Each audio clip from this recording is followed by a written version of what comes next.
Hello everyone, welcome to another video here on the channel. Over 90% of people aren't subs, so if they were, I would get 1,000 and be monetized. But either way, let's talk about Stadia. Now, Google Stadia was one of the biggest flops from Google. Now, it joined the Google graveyard along with Google Glass and a lot of other products that they had.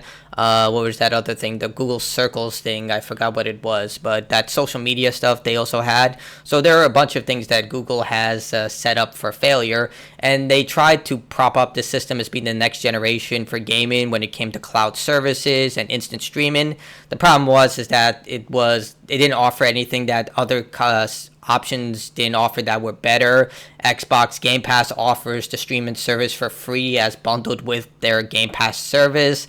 And overall, it was just a huge, just unnecessary addition to gaming because the technology simply was not there. A lot of people had input lag. It was too expensive. There are a lot of problems with it. I won't get into it, but nevertheless, it shut down, and they offered credit to anyone who purchased the product and so forth.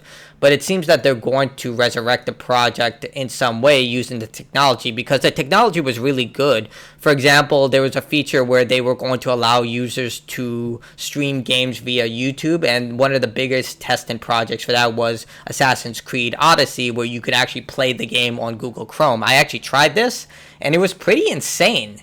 Like, it worked a lot like how Xbox Game Pass's streaming service worked. Like, I played on that using Assassin's Creed Odyssey, and honestly, it's the same thing. Granted, it's still better if you play it on a console or PC, directly download it and play it that way, but it was pretty impressive that you could play this massive, incredible game on a browser.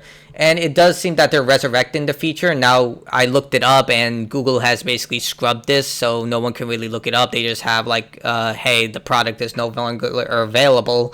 But according to Video Game Chronicle, as reported by the Wall Street Journal, citing an internal email, they're actually going forward with the technology where you can play games directly on YouTube. This was, again, something that was going to be part of Google Stadia, but that was never implemented. The new product, which is called Playables, gives users the chance to play games on mobile devices or desktop computers via the video streaming platform. Playables will reportedly allow players to play games instantly via the YouTube app on mobile devices similar to Stadia. This is the latest foray into video games from Google, following Google Stadia, a cloud-based platform that allowed players to stream their library inside Chrome, as well on Chromecast and other similar devices. It is currently unclear if Playables will harness the same technology used by Stadia, and it's also unclear if the scope for Playables will go beyond basic titles at this stage. Google has previously attempted to reuse the Stadia technology by offering it to third parties such as fitness giant Peloton to offer gamified versions of their workouts via the cloud, but that has also been shut down. Really? Man, they can't catch a break. Announcing the Stadia closure plans in September 2022, Platform General Phil Harrison admitted that the service hadn't gained traction with the users that Google expected following its November 2019 launch. I remember there were emails that he sent to his staff saying everything is going fine, nothing is problematic, and there are game developers who came out who were like, no one here knows what they're doing, no one knows anything about game development, and they started buying game studios. Like, the biggest one that I remember was Typhoon Studios, who made the criminally underrated Journey to the Savage Planet, which you should totally play. It's basically BioShock in space, but a lot more dark humor to it. It's a lot more comical and lighthearted, but it's definitely a thrilling space adventure. I think it's vastly superior to High on Life. I really didn't like High on Life. But, yeah, it is what it is. Like, they were just trying to tote the service that everything was going well, and then it just shut down. A few years ago, we also launched computer gaming service Stadia, and while the Stadia's approach to streaming games for consumers was built on a strong technology foundation, I disagree with that. Unless you lived very close to a Google data center, you were screwed. And unless you had even people who had fiber couldn't run this project. It hasn't gained the traction with users that we expected. We made the difficult decision to begin with winding down our Stadia streaming service. So honestly, this does seem like a really cool idea, like the idea that people can play games on YouTube. Again, this was something that they promised with Stadia, the idea that you would be playing games on YouTube using Stadia, and if someone wanted to buy the game instantly, they could. They could just hit a button and say, hey, this person is playing, I don't know, Final Fantasy 16, and then they could hit a button, go to the store, and buy the game instantly. I'm just using Final Fantasy 16 as an example. It's not multi-platform; it's PlayStation exclusive. Let's go with Rainbow Six Siege. That's a multi-platform game. They could be playing that. They say, "Oh, this game looks interesting. I like it." They can hit a button on their controller or on their browser now and be like, "Okay, I can buy the game and start playing immediately."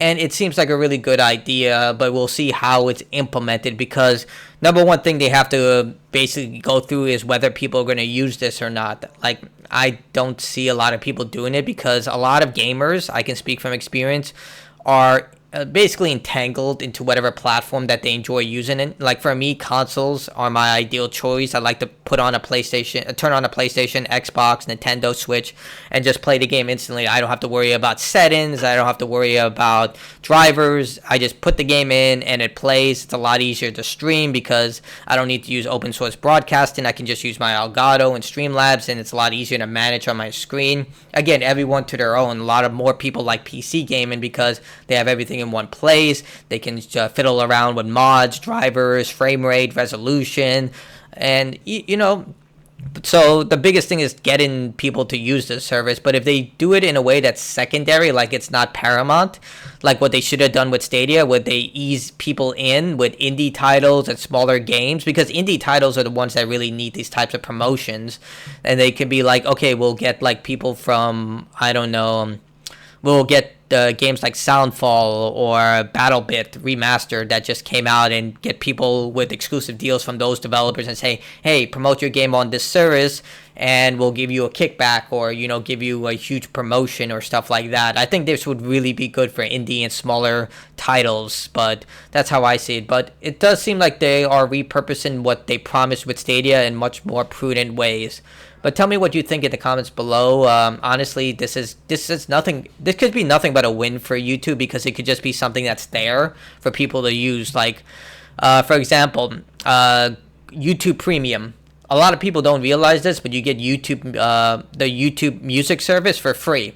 And I was not aware of this. A lot of people are not aware of this. That if you pay $10 a month, you get an entire service that you have no knowledge of for free, and it's a pretty damn good service. YouTube Music allows really good options for you creating playlists and all that stuff, and I was completely unaware of this until I tested it out. And YouTube does have a problem with marketing their products. They just really don't advertise all the benefits that their products have. Maybe this might come with complimentary services. Like, literally, they could just put a list of like everything you get, and that would serve much better than being so cryptic about it. But that's how I see it. Tell me what you think in the comments below, and that's me signing out.